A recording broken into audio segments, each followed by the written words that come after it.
The next poem I'm going to read, I got very interested in the moon and all its phases and the words for moons and traditional names of moons. Full moons and super moons, that sort of thing. I think the next full moon is at the end of December, and traditionally we call it the cold moon. So this poem, Blue Monday, does bring the moon in. It's a poem about mood though as well.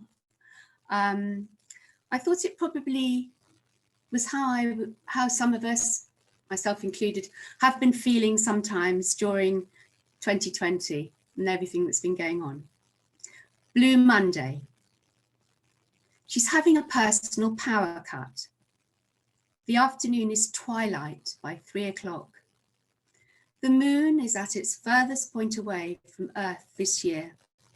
The wind growls, rain batters the window. Words are difficult to find. How do you spell cemetery? The only clothes to wear are black or brown, and nothing fits her. She wants to keep eating, then hibernate.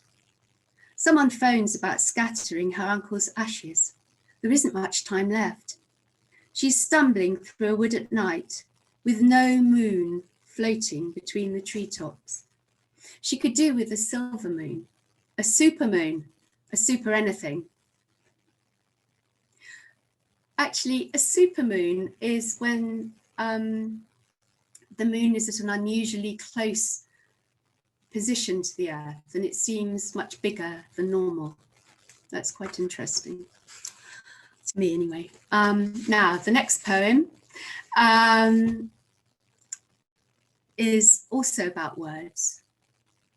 And somebody said to me, it's a poet's poem, so hope you like it. It's called It's Only a Word. Surfacing from a dream, I knew I'd found the word I was searching for. I'll hang on to that, I thought, sliding back into sleep, and the story about a journey along a corridor with familiar things arranged on shelves. I woke, the word vanished, just a veil of meaning, a scratch in the sand. Curious, crafty, casuist. I knew what it started with and something about its sound, coming and going, hiding like a rabbit in the snow. Kashmir, Kasawari, capricious.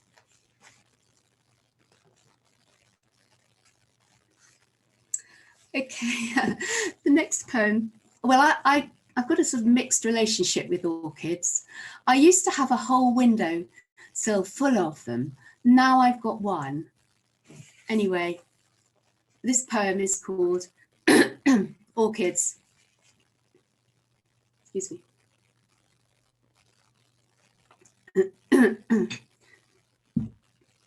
Orchids. They are guilt-inducing, like unwanted pets. Not being completely heartless, I water them every few months, over spring and summer. Otherwise, I neglect and starve them.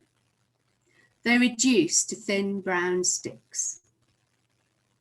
I wait for them to find their own way out onto the compost heap, their pots into the recycling bin.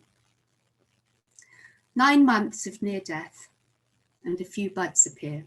Stems, more fat buds, which I ignore. Their growth is persistent.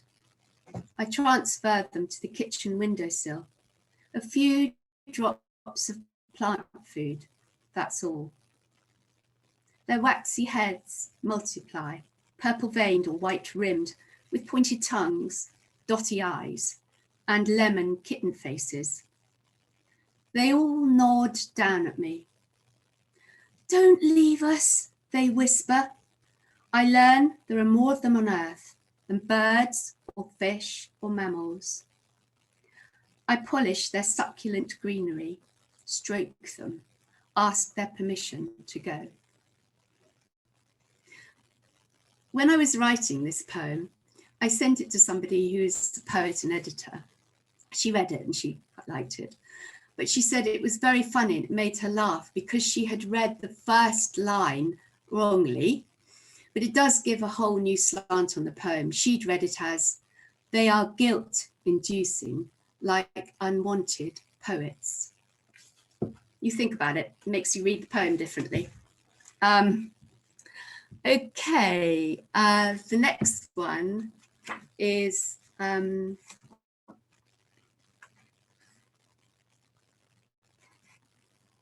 Unforbidden Pleasures. I like listening to the radio, but sometimes it's annoying. Unforbidden pleasures. She's not exactly sure what they are, but someone on the radio is trying to value them. He mentions Augustine, Kierkegaard, and Freud, which doesn't help. He says there's no drama in unforbidden pleasure, and she gets the idea that he thinks there ought to be, or that she shouldn't mind if there isn't. He says life is a process and pleasure a byproduct. She starts to feel annoyed. Why didn't she indulge in more of the forbidden pleasures when she was young, which, he says, is the time we all want to? She switches off the radio and gets back to the day she'd been enjoying until now.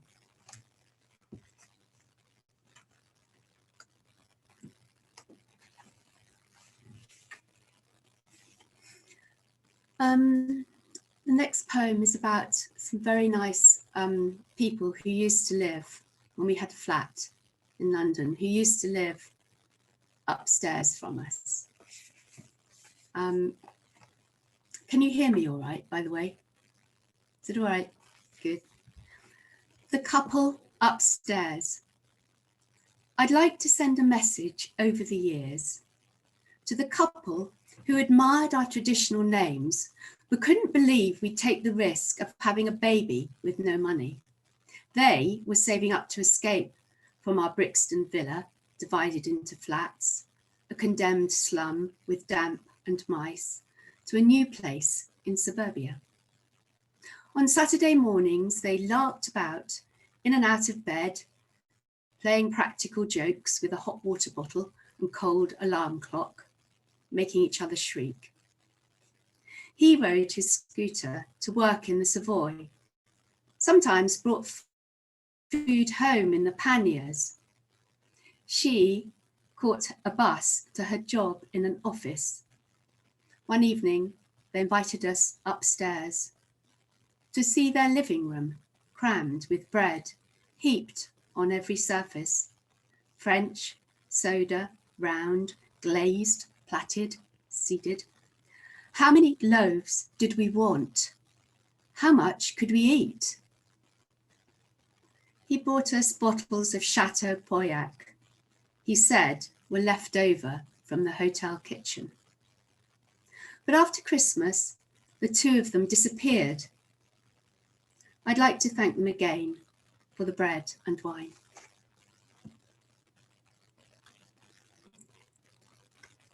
How are we off for time? Are we okay? Yep, fine, Sarah. Are we? Okay.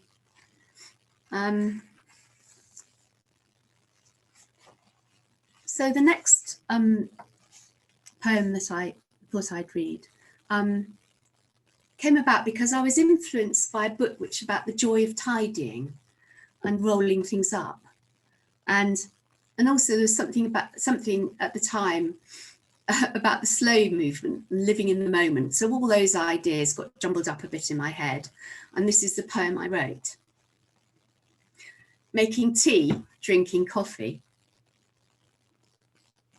I suppose it can only be a good thing. Everyday activities that have become art. Drinking tea, making coffee, sex in its various positions, thinking carefully about what I'm doing and thinking about what I'm thinking. Also, doing things very slowly. We all have a chance to be artists. Now, it's the art of tidying the house.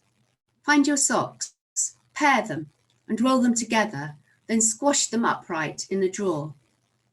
Soon, it might be putting the bins out in a joyful way, or bathroom rituals.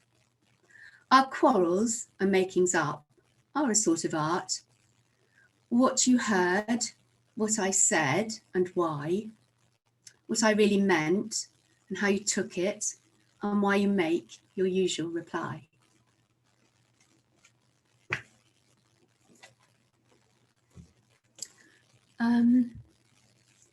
I think just a couple more, if that's okay.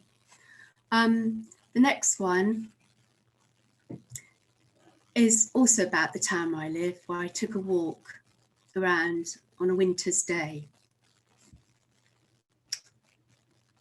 Fog. Near things look the same.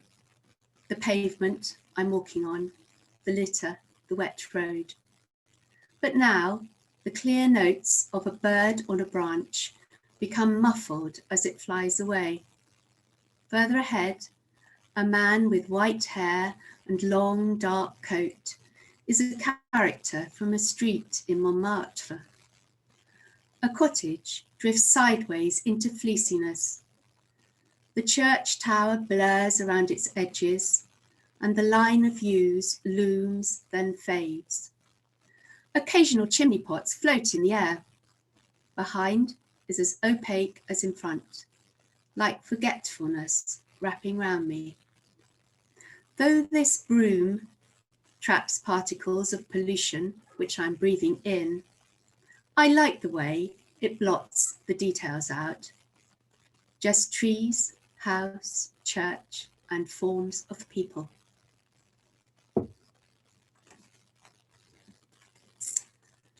Okay,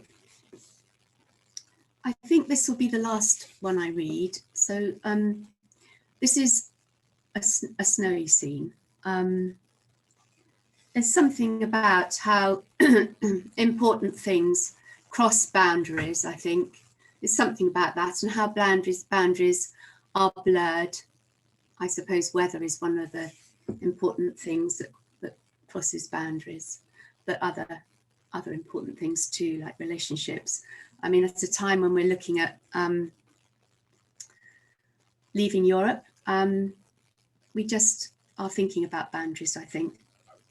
But it's really, it's not just about that. Dartmoor snow. We stride out and listen to the scrunch of boots in the deep, dry powder. Down the slippery path, where frosted catkins and hawthorn overhang, to the halfway metal bench, upholstered in white. We track across the sloping field, admire our footprints, greet the only other human out today, a swaddled woman with terriers who roll, pat paws, and turn into snow dogs. We catch snowflakes on our tongues, neige, niebe, schnackte, ere, schnur, a blurring of boundaries. The sky thickens and snow keeps falling. Where are all the children?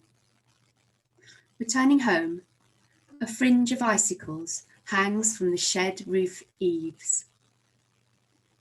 We play music, slice bread, pour wine. Thank you very much for listening. Thank you.